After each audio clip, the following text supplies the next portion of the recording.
Police আসবে, আসুক। আমি আজকে মাঠে নামছি এই জন্য যে আমার রক্তের বিনিময়ে যদি একটা ছেলে যদি বাঁচে, আপনি জানেন শুধুমাত্র আমি বুক আগাইতে আসছি একটা বাচ্চা বাঁচানোর জন্য।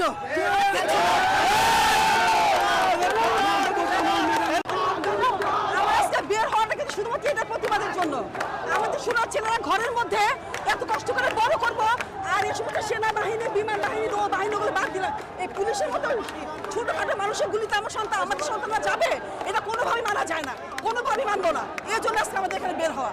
আমরা মা হিসেবে আর কোনো কিছু বলার ভাষা পাই না, রাস্তায় বের হতে বাধ্য হয়েছি। আর কিছু জানতে চান?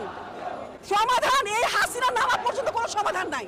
আমরা এখন একটাই দাবি, কোনো 9 দফা দাবি না, দাবি একটাই হবে, সেটা হবে হাসিনা পতন। আমরা একে আর কোনোভাবে এটা দেখতে চাই না। আমাদের যাবে, অবশ্যই যাবে। আপনারা কি আপনারা মানে ওই দেখান এখানে পুলিশ, ওখানে পুলিশ, এগুলো না, আমাদের কথা শুনেন। আমাদের শোনার ছিল রাস্তার মধ্যে, আর আমরা মহিলারা এখন মায়ের মতো, আমরা মায়েরা জানি ঘরের মধ্যে আমরা কিভাবে আমার কোনো লয় দাবি। তোমরা কি চাও? লয় দাবি হবে হাসিনার পতন, আর কিচ্ছু না। হাসিনার পতন, ক্ষমতা থাকতে পারবে, সেটা হবে, শুধু একটা দাবি হবে, সে হাসিনার পতন, আর কোনো দাবি না।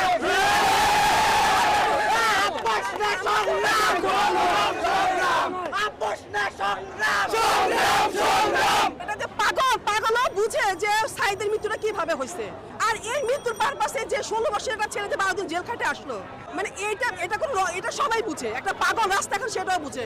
আবু সাইদের গুলিটা কোন পুলিশে করছে, কিভাবে করছে, পুরো ভিডিও ফুটেজ সবাই দেখছে। সুতরাং এটা আমি কেন, এটা আমি যদি বলি যে আমি অন্যভাবে দেখতেছি বা এটা হয় নাই, আমি এটা বলবো না, কারণ এটা পাগলও বুঝে সেটা কিভাবে হয়েছে।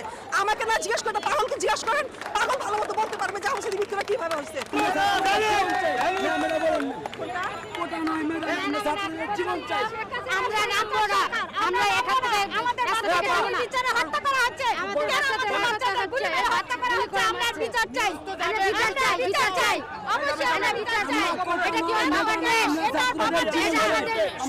মানুষের দেশ 200 না, 5 দিনে মিনিমাম 5,000 রাতের অন্ধকার, এগুলো আমরা জানি, এগুলো আমরা বুঝি।